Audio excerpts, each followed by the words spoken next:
maka dia mati. Kan? Itu di hari penyaliban. Iya, kan? Makanya dia mati kan. Ini yang saya maksud. Tapi tadi malamnya di Getsemani dia minta jangan. Nah, dengar saya ngomong. Tersangka lagi nih Yesus kalau kayak gini. Tunggu. Di Getsemani itu. Mau dengar gak? Mau belajar gak? Ayo. Di Getsemani itu bang, itu pun terjemahannya salah. Maka Yesus penuh ketakutan sampai keringatnya seperti darah. Itu bukan ketakutan, itu bahasa aslinya agonia. Jadi? Agonia itu artinya adalah kesedihan yang mendalam. Coba Anda kan mau belajar nih, senang belajar ini kan, Bang Jibril ya. Itu kesedihan yang dalam, bukan ketakutan. Itu yang pertama. Yang kedua, itu dia sedang memberikan teladan, ya. Karena memang di dalam Injil Quran tulis bahwa aku memberikan teladan kepadamu supaya kamu melakukan apa yang seperti aku lakukan kepadamu. Ada ayat itu kan? Maka ketika Yesus berdoa, ya kan, dia belajar untuk dia mengajari kita. Kalau kita ada masalah seberat apapun, berdoalah begini. Kalau boleh lakukan jauh daripadaku. Ada dua Kristus lagi, ada dua Kristus. Salahnya di mana saya ngomong ini? Enggak ya. Berarti iya saya lagi ngikutin lah. Saya kasih tahu di teladan. Dia sedang memberikan teladan. Jadi kalau kita guru, kita mesti nunjukin sama murid kita juga ikut ujian. Saya mau tanya misalnya gini, Bang Jibril seorang bapak. Guru mana Bang ikut ujian sama murid? Guru kopla. Oke. Bang Jibril seorang bapak. Siap. Ya, mencontohkan anaknya nih. Nah, saya ikut sekolah gitu. Tunggu dulu. Nah, analogi abang nabrak-nabrak menurut Bang Jibril gitu. Tapi kalau abang saya orang tua nih, saya orang tua. Nih, Bang Jibril contohin anak sama anak abang. Nih, cara salim yang benar gini nih. Ya kan? Pak, nih assalamualaikum. Saya mau tanya Bang Jibril anak apa bapak? Ya bapak. iya. Terus saya ikut sekolah juga nggak? Saya nyuruh anak saya sekolah. Tunggu dulu, jangan lari ke sana dulu. Oh jangan. Oke, jangan dulu, siap. Saya udah siap-siap aja nih ke sana. Sudah tahu mau lari kemana, kau sudah tahu. Semuanya itu kejawab Bang Jibril, saya kasih tahu. Saya kalau nggak bisa jawab itu semua, saya udah murtad dari kemarin, saya kasih tahu. Semuanya itu ada jawabannya. Makanya saya bisa menjawab semua itu, sehingga membuat orang-orang yang dulu murtad dari Kristen sekarang balik lagi ke Kristen. Nggak sedikit. Ya udah Bang, jawab, nanti Yesus jadi tersangka loh kalau nggak dijawab. Jawab cepat Bang. Itu kan saya jawab. Kenapa dia jadi dia berdoa di Getsemani itu untuk mencontohkan gitu ya. Betul. Sama ketika dia berdoa. Pagi-pagi benar Yesus pergi untuk berdoa. Subuh. Iya. Ya, pagi-pagi benar. Kalau kita saya mau tanya kalau kita salat subuh tuh Bang. Tunggu sebentar.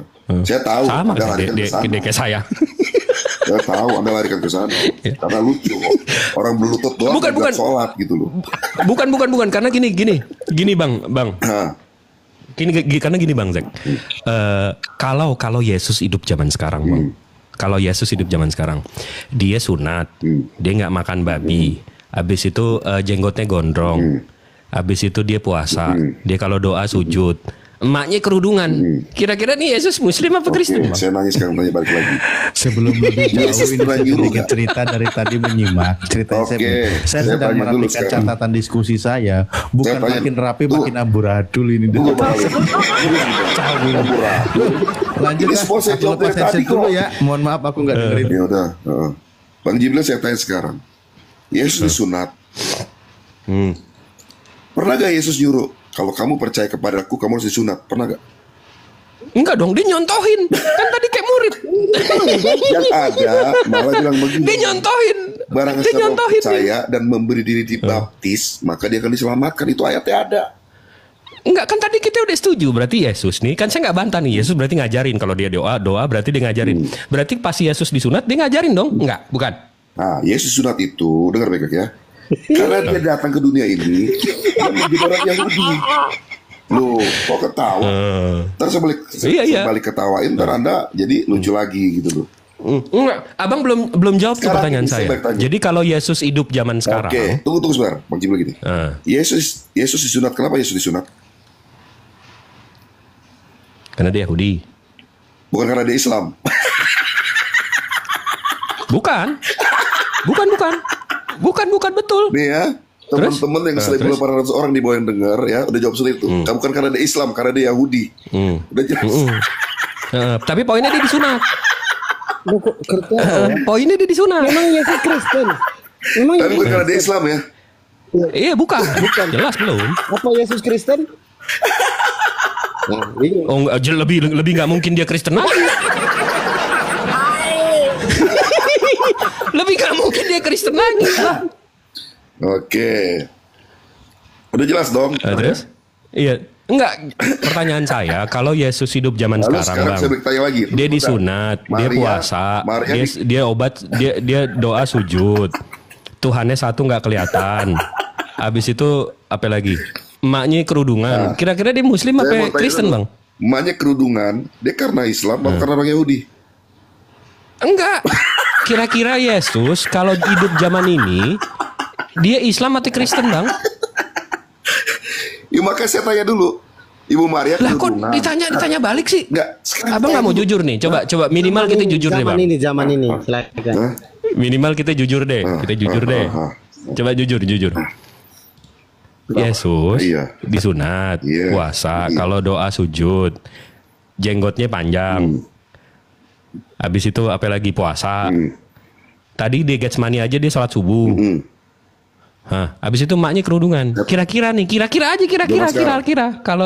kalau dia hidup di zaman sekarang, kira-kira dia Muslim atau Kristen, Bang? Dia orang Yahudi, Bang, tetap, Bang.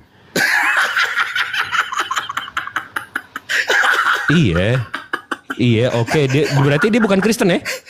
Enggak, karena dia memang kan lahir di. Berarti dia bukan Kristen ya? Iya, berarti dia bukan Kristen ya? Dia lahir kalau orang Yahudi, benar Bang? Berarti dia bukan Kristen ya, Bang? Dia bukan Islam. Berarti Yesusnya sendiri bukan orang Kristen ya, Bang ya? Secara adat istiadat, dia bukan Yahudi. Berarti Yesusnya sendiri bukan orang Kristen ya, Bang? Di koma. Berarti Yesusnya sendiri bukan orang Kristen ya, Bang ya? Jadi abang ngikutin siapa nih, Bang? Kalau saya teman-teman ya, ini akun baru saya yang belum ditombak nih, karena dia tombak semua. Enggak, jadi Yesus sendiri bukan orang Kristen ya, Bang? Nah, tunggu dulu, Bang. Jangan lari ke sana dulu. Saya jawab tadi Abang dulu. Giliran nah, Abang mau lari-lari kemana-mana, kok biarin. Giliran gue nggak boleh nih. Sekarang kan lu tanya begitu. Kalau Yesus gondrong, ya kan? Dia berjenggot. Jenggotnya. Ya kan dia bersunat. Kalau zaman sekarang dia apa? Ya saya jawab dong.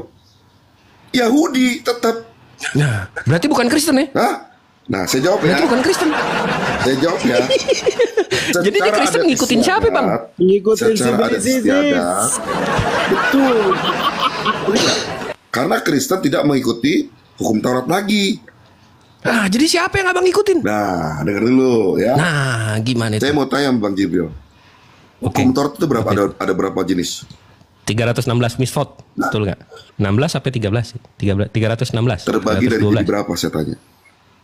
Nggak tahu. Nah, hukum Taurat itu, Bang, ada tiga bidang. Satu namanya tuh hukum seremonial, tahu itu? Hukum sipil, ya. Satu lagi hukum apa namanya tuh hukum seremonial itu berarti yang kayak cuma sebagai simbol-simbol gitu ya, Bang ya? Bukan, seremonial tuh tentang potong domba, seremoni, potong kambing, curahin darah, tentang ibadah lah. Oh, di mana seremonialnya Yahudi gantung-gantung orang, Bang? Yang mana nih? Dari 316 itu seremonial mana yang Yahudi gantung-gantung orang? Itu sipil, Bang. Oh, sipil itu. Bukan seremonial. Bukan. Nah, maka itu kalau kalian mau belajar yang benar, kalian akan ketemu hal seperti itu. Tapi kalian ngomong seperti ini aja nggak paham tentang hukum Taurat ada 3 segala macam. Gitu loh. Hah? Apa? Gimana? Maksudnya gini loh, kalian ngomong 3 hal ini aja kalian nggak tahu hukum Taurat terbagi jadi 3. Ya kan Abang yang tahu, kan Abang yang cancel, ya Abang yang tebang pilih kan. Kalau yang ini bukan saya, kalau yang ini jangan diikutin. Kalau ini, kalau dia doa itu berarti dia nyontohin. Tapi kalau dia sunat bukan nyontohin. Kan Abang yang milah-milahnya. Berarti gak? Itu seremonial. Contohnya gini, kenapa Yesus disunat? Ya, karena Alkitab katakan sunat itu berlaku buat keturunan Abraham secara jasmania. Hah? Enggak. Kalau ayatnya ada bagaimana? Mau saya baptis kamu? Di Bang Jibril. Waduh, enggak. Kalau di ID Abang mau ke Ibrahim kan? Di Ibrahim bilang semua yang ada di rumah dia bukan anak dia pun disunat, Bang. Tunggu dulu. Itu ayatnya ada, Bang. Iya, ayo kita coba buka nih. Ya. Kalau bukan darah doang gimana? Tunggu dulu sebentar. Yuk kita buka yuk. Ya. Di dalam Kejadian 17 ayat 10, Bang ya. Ya, nih. Inilah perjanjianku yang harus kamu pegang, ya. Perjanjian antara aku dan kamu serta keturunanmu, yaitu setiap laki-laki di antara kamu harus disunat. Sunat. Ya. Haruslah terus. Haruslah dikerat kulit katanmu, dan itu akan menjadi tanda perjanjian antara aku dan kamu. Oke. Terus? Anak yang berumur 8 hari harus disunat. Setiap laki-laki di antara kamu turun temurun, baik yang lahir di rumahmu, maupun yang dibeli dengan uang. Dengan uang dari seorang asing. Tetapi tidak masuk keturunanmu. Ya kan? Sebentar. Berarti yang bukan keturunan dia juga. Abangku ganteng. Oke, saya jawab ya. Oke. Saya jawab ya. Abang setuju juga. Tunggu dulu, jangan ketawa dulu. Iya. Nih, yang ayat 10 kata apa? Keturunanmu. Abang keturunannya bukan? Bukan. Ya. Kan. Yang kedua, abang kan ketahuan tadi. Orang yang lahir di rumahmu harus dikerat kulitmu akan menjadi tanda perjanjian yang antara aku dan kamu. Anak yang berumur 8 hari haruslah disunat, yakni setiap laki-laki di antara kamu turun temurun, baik yang lahir di rumahmu maupun yang dibeli dari uang yang salah seorang asing, tetapi tidak termasuk keturunanmu. Berarti tunggu sebentar. Anak yang berumur 8 haruslah disunat, yakni setiap laki-laki di antara kamu turun temurun, baik yang lahir di rumahmu maupun dibeli dengan uang dari salah seorang asing. Saya mau tanya, abang dibeli gak? Tetapi tidak termasuk keturunanmu. Iya, abang dibeli gak? Saya tanya. Saya nggak dibeli. Nggak. Tapi kan saya disunat bukan karena ini, Bang. Lah, Bang, saya disunat bukan karena ini, Bang. Tunggu sebentar, ini udah jelas. Enggak, abang jangan pikir saya sunat gara-gara ini, Bang. Tentang apa yang abang gak ngerti. Bang, saya disunat bukan karena ini, Bang. Saya mau tanya sama abang. Abang tahu nggak saya disunat kenapa? Kenapa? Karena perintah Allah. Ikutinlah mila Ibrahim. Nih. Bukan karena saya keturunan Ibrahim atau dibeli sama Ibrahim, bukan. Kenyataannya 17 ini apa? Ayat 10. Inilah perjanjianku yang harus kamu pegang. Iya, saya disuruh ikutin itu. Dan kamu serta keturunanmu. Saya disuruh ikutin itu. Saya disuruh ikutin itu. Bukan abang kan kita kesini kan gara-gara abang mau nekankan yang sunat itu cuma keturunan. Ya. Ini di sini dibilang enggak cuma keturunan. Saya ngomong bukan asumsi loh, Bang. Saya pakai dalil loh. Yang disunati keturunan Abraham, betul loh nggak? Keturunan secara daging, betul nggak ini? Setuju. Tapi yang di luarnya juga kan, yang dibeli juga kan. Tunggu dulu, makanya nggak keturunan daging dong. Jangan ke situ dulu. Oh, nggak boleh. Ke sono dulu. Oke. Betul nggak? Oke. Bukan keturunan Abraham. Setuju nggak saya ngomong? Bukan. Lalu yang kedua kan dikatakan baik yang lahir di rumahmu maupun yang dibeli dengan uang. Saya mau tanya, berarti di rumah Abraham? Berarti keturunan dia bukan? Tunggu. Abang lahir di rumah dia nggak? Nggak. Abang dibeli sama Abraham? Nggak. Iya. Lalu abang disuruh siapa sunat? Al-An'am ayat 161. Sesungguhnya aku telah ditunjuki oleh Tuhanmu kepada jalan yang lurus, agama yang benar, mila Ibrahim yang lurus. Dan Ibrahim itu bukanlah termasuk orang-orang yang musyrik. Nah, di sini Bang, di sini yang menarik nih, Bang. Bang, di sini yang menarik nih, Bang. Kalau baca sesuatu mau rinci bener, Bang. Enggak, nih. Mau jelas ini kita rinci bener nih. Ini kita rinci bener nih, Bang. Bang, di sini ini rinci bener nih. Ibrahim itu bukanlah termasuk orang yang musyrik. Abang tahu nggak definisi musyrik ini apa? Abang jangan lari kemana-mana, ini tentang sunat, Bang. Iya, agama Ibrahim itu yang nyuruh sunat, yang Tuhan, yang Ibrahimnya ini nggak musyrik. Musyrik itu artinya menyekutukan Tuhan, Bang. Jangan lari jadi Nabi Ibrahim ini bukan musyrik. Sekarang saya bilang abang nih musyrik nih, Bang. Lari ke musik, dari sunat lari ke musik sekarang. Udah ada, Bang. Agama Ibrahim, mila Ibrahim. Bang, udah kejawab semua ya tadi, Bang ya, apa yang abang ngomong ya. Masalah sunat. Abang nggak disunat kenapa? Saya disunat, mau ngeliat. Oh. Enggak, makasih. Saya percaya. Saya kasih lihat nih. Kalau mayoritas Kristen nggak sunat ini gimana ya, Bang Jibril? Mayoritas Itu yang saya bilang, Bang. Kenapa orang Kristen jadi- tidak disunat? Pertama karena memang ya di luar Yahudi kami, Bang, ya Bang, itu kami tidak disunat karena kami bukan keturunan Abraham, dan kami pun tidak pernah dibeli sama Abraham, dan kami pun tidak lahir di rumahnya. Itu pertama. Tapi dengar baik-baik ya, orang-orang Yahudi di zaman Yesus yang percaya Yesus, yang mengikuti Yesus, murid-murid Yesus, mereka wajib disunat, Bang. Kenapa? Karena kembali lagi tadi, karena mereka termasuk Rasul Paulus itu disunat. Iya, dia karena perempuan kan? Kok perempuan?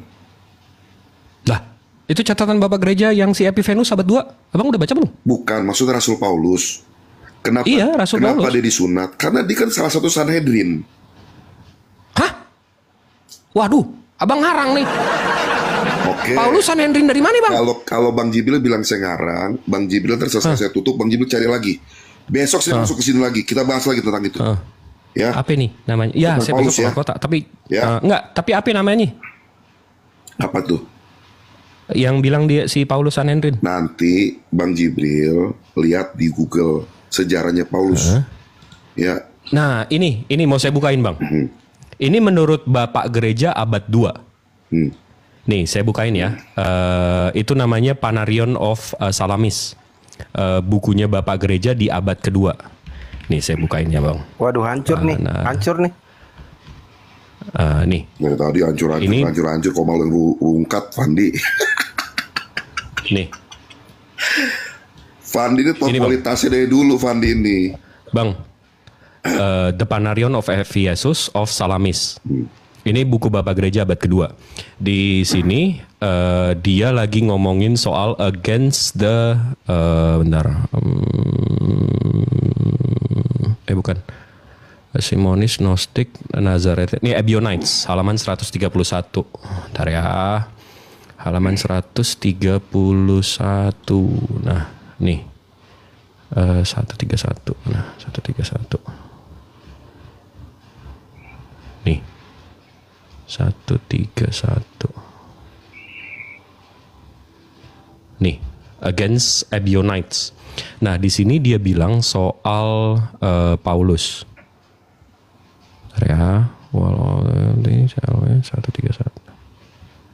Nah, nih, saya translate ya, Bang ya. Ini satu pasal ini ya. Translate selections. Nih. Ini dari Bapak Gereja abad 2 loh. Nih, mereka mengatasnamakan bahwa dia adalah orang Tarsus. Paulus ya, orang Tarsus yang dia akui sendiri dan tidak menyangkal, dan mereka mengira bahwa dia berasal dari keturunan Yunani. Mengambil kesempatan ini dari penyataannya yang tegas, saya adalah seorang pria dari Tarsus, seorang warga negara dari kota yang tidak biasa. Mereka kemudian mengklaim bahwa dia adalah orang Yunani dan anak dari ibu Yunani dan ayah Yunani, tetapi dia telah pergi ke Yerusalem, tinggal di sana untuk sementara waktu, ingin menikahi seorang putri imam besar, dan karena itu dia menjadi seorang proselit dan dihitan. Tetapi dia masih tidak bisa menikahi wanita seperti itu. Dia marah dan menulis menentang sunat dan menentang sabat dan undang-undang. Nah, jadi menurut Ebionites itu pengikut Yesus abad 1, Paulus itu emaknya Yunani, bapaknya Yunani, tapi ngaku-ngaku abis itu dia ke Yerusalem, dia sunat karena dia mau kawin sama, mau nikah sama siapa namanya? Sama cewek lah, sama cewek ya. Sama anak rabi, tapi dia udah sunat, udah ini, udah itu, dia ditolak, akhirnya dia marah dan menulis menentang sunat dan menentang sabat dan undang-undang. Saya jawab ya. Itu kata bapak-bapak gereja loh, Bang, bukan kata saya. Saya jawab ya. Siap. Makanya saya bilang tadi ya, Bang Jibril, saya senang diskusi sama Anda orangnya dewasa. Saya tuh nggak percaya sama bapak-bapak gereja. Sedangkan Paulus sendiri menulis, dia bilang, ya, tunggu sebentar saya buka ya. Ini ayatnya, dalilnya ada. Tunggu bentar, lemot saya punya. Galatia 5 nomor 2. Itu ya, Bang. Galatia 5 nomor 2.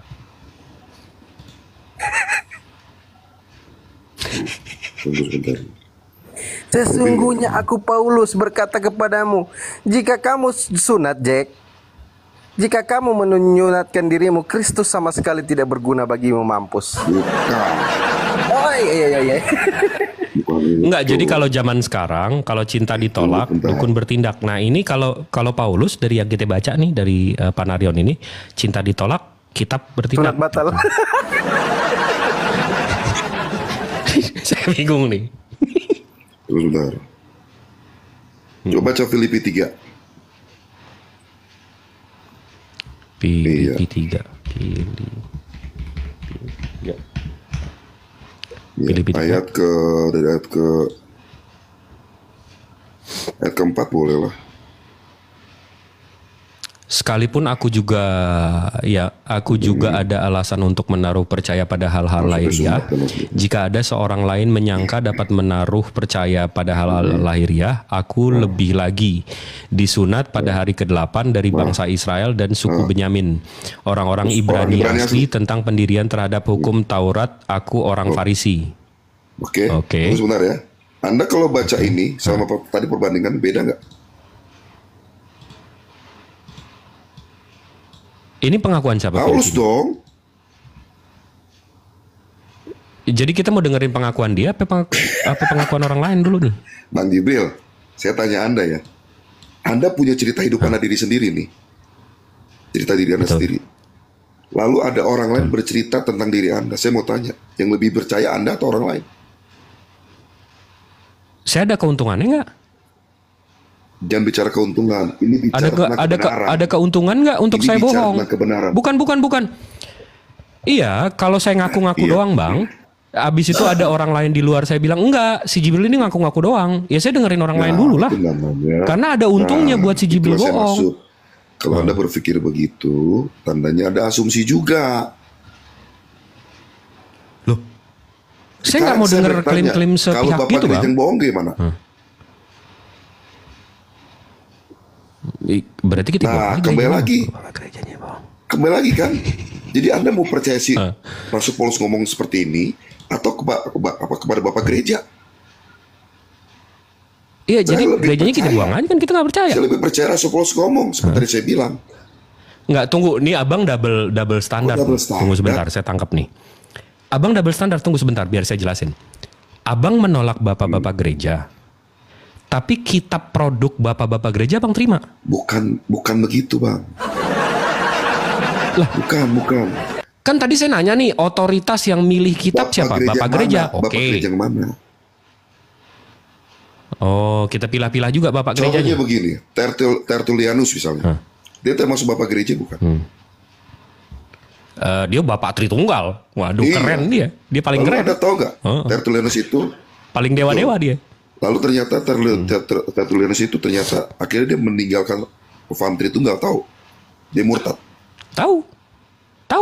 Dia lahir tahun 155 di Kartago, habis itu dia kuliah di Roma, bapak dia Centurion. Pintar. Saya tahu semua. Bagus. Saya gini. Tertullian mesti kita pelajari. Gereja itu, yang disebut bapak-bapak gereja, itu juga yang menciptakan doktrin dogma dari zaman dulu tentang harus ada patung, ngaku dosa harus beli tiket pengampunan dosa.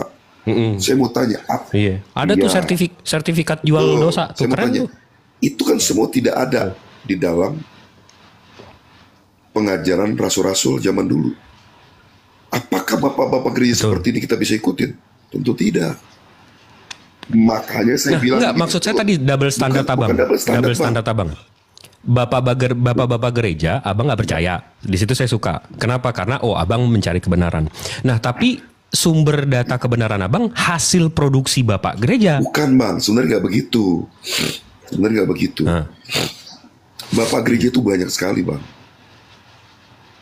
Di mana bapak-bapak gereja itu yang memang mesti dipertanggungjawabkan ajarannya, dan ada juga yang tidak bisa dipertanggungjawabkan ajarannya. Artinya ajaran doktrin dogma itu dibangun berhubungan dengan politik di zaman dulu, Bang. Contohnya Kaisar Konstantinopel membentuklah doktrin dogma tentang segala macam, tentang Katolik dan lain sebagainya. Jadi itu banyak sekali, tetapi sama ibunya juga Helena. Itu keren tuh. Bang, saya bukan ngomong sombong Bang ya, biar Tuhan tahu ya. Saya ke Israel dulu. Tuhan udah tahu Bang. Saya ke Israel udah 22 kali Bang. Ke Israel. Saya tuh tahu Helena tuh membangun gereja segala macam di sana. Mantap. Ya, saya kasih tahu Bang. Oh, berarti Abang tahu dong Yesus lahir di Goa? Tahu lah. Siap. Mantap. Terus, dan itu pun sebenarnya titiknya bukan di situ Bang. Gak ada yang tahu titik itu di mana. Nah lo. Makanya Bang. Waduh, Helena aja disalahin sekarang. Bukan disalahin Bang. Abang kiblatnya sebenarnya kemana nih Bang? Gue bingung. Contohnya gini. Kalau Helena kan lebih ke Katolik Bang. Lebih ke Tritunggal. Betul kan, Saint Helena namanya. Contohnya gini. Itu gereja kubur kosong misalnya. Itu di Israel itu ada 2 Bang. Versinya Katolik disebut apa church saya lupa. Dan yang versi Kristennya itu sebutnya Garden Tomb. Garden of Tomb. Tapi di Garden of Tomb nggak ada kuburannya Bang. Di sebelah mana ini? Lebih tepat di situ Bang. Contohnya gini Bang ya. Secara arkeolog. Nih, kalau Abang baca Alkitab pelan-pelan, Yesus disalib di Bukit Tengkorak, Golgota. Itu sampai hari ini bukit itu bentuk mata tengkoraknya masih ada. Di situ tidak jauh dari kerumunan orang. Alkitab bilang begitu. Itu memang di situ sampai sekarang menjadi hilir mudik, tempat orang lewat dan lain sebagainya. Lalu tidak jauh dari Bukit Golgota itu dikuburkanlah Yesus. Alkitab katakan begitu.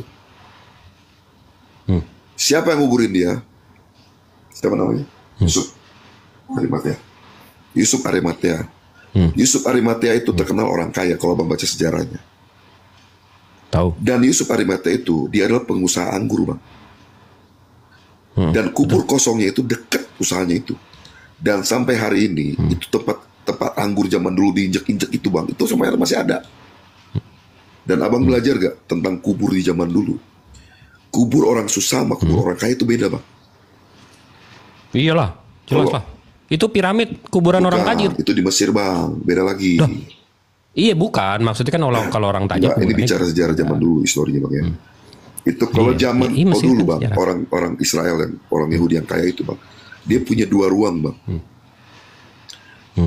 Dan itu sampai hari ini benar-benar secara arkeolog itu benar-benar terbukti bahwa itu adalah kebenaran sejati Bang. Wih, tapi Katolik nggak ngakuin. Makan saya bilang. Nah kan double standard lagi nih. Ajaran Abang dari Katolik, tapi Katoliknya Abang tolak. Siapa yang bilang dari Katolik? Abang yang ngomong. Lah kitab ini kan semua. Emang Bang. Protestan udah ada. Bang. Dari zaman apa? Makanya itu disebut gereja mula-mula Bang. Yes, Church of Nativity. Ya, Nativity. Nativity itu di mana Bang? Di Bethlehem. Betul, itu tempat kelahiran. Namanya wah, dites gue. Nativity Church, ya Bang ya. Dites gue.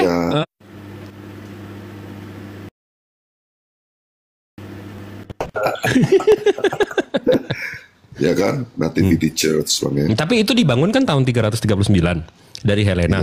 Tempat lahirnya Yesus. Yang ada 14, yang ada titiknya itu habis itu ada 14 bintang, Abang tahu kan? 14 satu bintang 14 poin. Katanya 14 itu artinya 14 keturunan dari Daud. Iya, itu memang salibnya pun berbeda. Salib orang Bethlehem sama salibnya orang Kristen. Enggak, jadi sebenarnya dia lahirnya di mana, Bang? Coba kalau kita tanya. Gini loh Bang, dia lahir di Bethlehem itu dengan salah. Tetapi Abang tahu gak di situ ada yang disebut dengan apa bintang Daud? Tahu. Iya itu 14 titik itu. Iya titik itu Bang, di mana tempat Yesus lahir. Di seberangnya lagi itu tempat palungan, gitu loh. Sebenarnya kalau kita Kristen sejati kita nggak bikin itu Bang.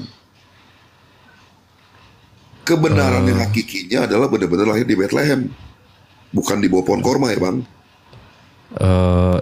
Tapi yang di Bethlehem ini kan titiknya nggak jelas Bang. Katanya Abang di maka saya bilang kandang domba. Itu nggak penting. Itu nggak penting Bang. Abang abis bilang nggak penting, abis itu yang tiba-tiba yang penting nggak di kandang di bawah pohon korma gimana?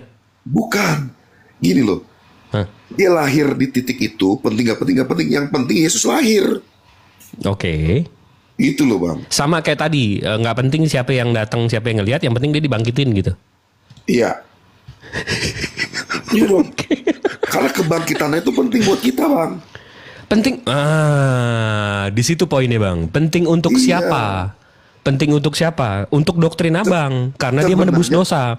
Kalau kami orang-orang yang nggak ditebus dosanya, karena kami nggak beriman dengan dosa-dosa waris, karena kami berpikir kalau Tuhan yang Maha Pencipta langit bumi beserta isinya ini mestinya Maha Pengampun, nggak mesti tebus-tebus dosa. Nah maksud saya kebangkitan dia itu penting untuk yang mengimani kalau dosanya udah ditebus. Nah ini betul panjang lagi nanti, abang panjang melebar lagi tentang dosa waris jatuhnya. Iya itu. Abang nggak percaya dosa waris. Karena kita berbedanya di situ. Nah maka itu. Kalau saya yakin Tuhan saya itu maha adil. Dosa bapak saya itu pasti bukan dosa saya. Karena Tuhan saya maha adil. Saya mengimani Tuhan pencipta langit bumi beserta isinya mestinya nggak maha pendendam gitu. Hatinya hasad gitu. Hatinya busuk banget. Tapi lo dosa, anak lo dosa, cucu lo dosa. Buset Tuhan kayak apaan tuh, ngeri juga. Natur dosanya ada gak saya tanya? Natur dosanya maksudnya? Gini. Abang waktu lahir suci? Suci dong. Oke.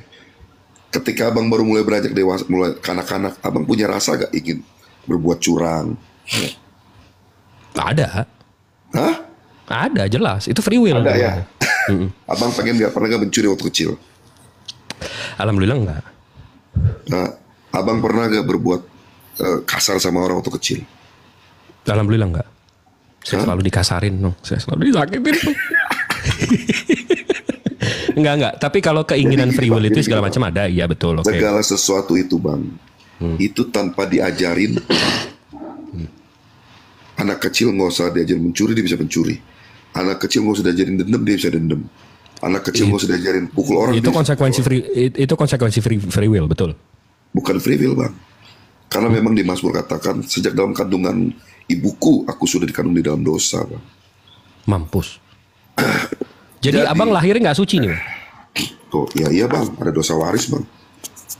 Oh, nah itu kalau saya, saya, Tuhan kan saya itu maha pengasih lagi maha penyayang. Oh sama bang. Lah, abang ada dosa waris begitu? Katanya maha pengampun. Bukan berarti maha pengasih maha penyayang, ya bang. Berarti nggak diampunin dong, Adam? Maka saya bilang tadi, diampunin itu ada caranya bang. Gitu loh bang. Diampunin tapi waris-waris namanya nggak diampunin bang. Loh. Ini kita ngomongin Adam alaihi salam apa Adaminul nih? Sekarang saya tanya dulu sama abang. Anak kecil itu bisa buat dosa gak bang? Bisa. Bisa melanggar hukum gak bang? Bisa. Ada yang ngajarin gak bang? Nggak mesti. Nah setuju saya. Kalau abang bilang ternyata nggak ada di penjara anak-anak banyak tuh bang. Ratusan orang. Bukan. Itu kan konsekuensi free will. Kita lagi ngomongin hal yang berbeda nih. Abang ngomong ke free will, buat saya itu natur dosa bang. Oh jadi free will itu natur dosa? Abang tahu nggak? Apa itu?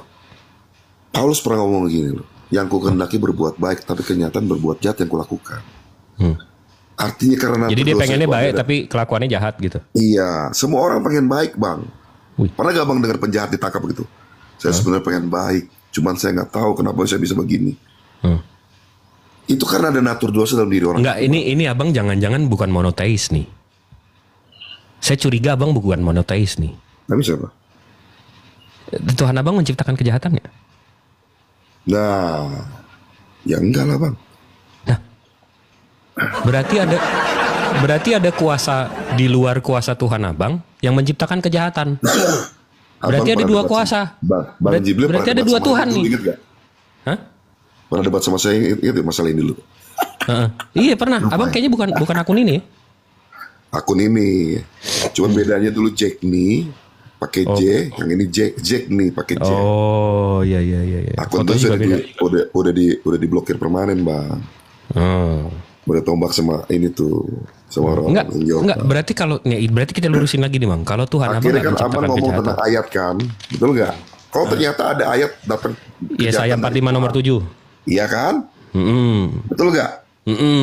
Itu semua udah saya jawab dulu bang. Apa itu? Iya kan? Itu yang ngomongan siapa? Enggak dijawab bang. Dulu memalukan Anda turun sendiri dulu. Masih ingat. Enak aja. Masih ingat aku bang bertiga. Iya. Lo marah-marah si Fandi pakai ketawa-tawa mulu gini nih. Saya jarang lo bertahan lama di sini lo. Di Komal ini lo. Komal Islam lo, jujur aja nih ngomong nih. Kenapa tau gak? Saya kebanyakan di mute ditendang. Mau di kalangan kalian kayak tempat si Handi Selebes kayak tempat siapa sih? Abang sama Tritunggal juga pasti digituin. Oh iya, jelas. Oleh tahu saya pemahaman haji, ya langsung ditendang. Iya kan? Ya fokus dong di tadi katanya Tuhannya Bang Jack tidak menciptakan kejahatan. Aduh, lemah kali Tuhan. Iyalah. Lembek kali Tuhannya. Karena memang kan ayatnya bilang bahwa segala sesuatu yang baik berasal daripada Allah. Ayatnya ada itu, dalil itu. Ada. Udah ya, amin ya. Lalu apa? Di Yesaya 45 nomor 7. Oke, saya buka Yesaya 45 nomor 7. Yesaya 45 ayat 7. Saya udah tahu ayatnya waktu dulu kan apa juga ya. Yang menjadikan terang dan menjadikan gelap. Itu ada gelap. Tuhan memakai kores ya. Yang menjadikan terang dan menjadikan gelap, yang menjadikan nasib bujur, menciptakan nasib malang. Akulah Tuhan yang membuat semuanya itu. Nah, nasib malang tuh. Tiba-tiba salah translate tuh. Nah, nasib malang mana kejahatannya bang? Nih, saya buka ya. Yesaya 45 nomor 7. Gelap aja sebenarnya sudah mewakili, tapi ya tahu kan teman-teman Kristen harus dipuaskan. Enggak apa-apa. Lanjut. Kita ikut giroh dia membela kepaganannya, enggak apa-apa. Nih, di sini Bang. Yesaya 45 nomor 7. Yang menjadikan terang dan menciptakan gelap, yang menjadikan nasib mujur dan menciptakan nasib malang. Betul nggak? Nah, begitu kita lihat KJV-nya, ini nasib malang itu di sini create evil. Nah, begitu kita lihat originalnya, nasib malangnya itu artinya create evil, Bang. Tapi kalau ya udah deh, kita bingung nih kan, yang ini mah yang ini aja beda kan artinya. Yang ini nasib malang, yang ini menciptakan kejahatan. Habis itu kita ke original teksnya aja nih, Bang. Ya enggak? Ke Yotzer or Ophorea, tapi langsung aja deh nih bahasa Inggrisnya. I form the light and create darkness. I make peace and create evil. Menciptakan kejahatan nih, saya translate nih. Menciptakan kejahatan. Ini original teks ini, Bang. Jadi kita percaya yang mana nih? Yang ini, apa yang ini? Nah, makanya gini loh. Contoh gini ya. Kalau Anda tahu tentang Mazmur Daud ya, Mazmur 23, Tuhan adalah gembalaku ya. Nah, dia loncat ke Mazmur. Ini ada hubungannya. Oh, oke. Ada hubungannya. Hari itu Daud itu, dia itu sedang memberitahukan. Dia bilang, aku sedang berada dalam lembah kekelaman. Artinya Tuhan izinin loh. Dia ada di lembah kekelaman. Kalau bahasa Anda tadi, dia sedang mengalami nasib tidak baik. Oke? Ya, dia sedang mengalami. Tapi Tuhan izinin. Tapi lewat itu semua, tetap Tuhan menyertai. Paham dong? Enggak ada urusannya ke Yesaya 45 nomor 7.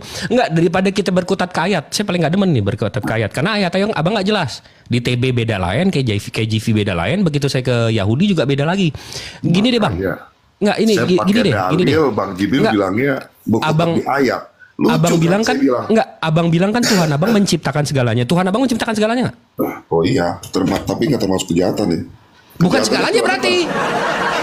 Kagak dong. Bukan segalanya berarti, abangku ganteng. Ya kagak dong, gimana sih? Gue yang punya rumah ini, kecuali kamar ini. Lah, berarti gue nggak punya rumah dong, kamarnya bukan punya gue. Iya kagak begitu bang. Kalau pikirnya beda. Kalau pikirnya nggak begitu lah, jauh lah. Gini. Makanya abang nggak maju cara pikirnya begitu. Ini yang bikin dia lari waktu itu ayat ini. Iya, betul. Mana ada sih? Saya di kalangan kalian nggak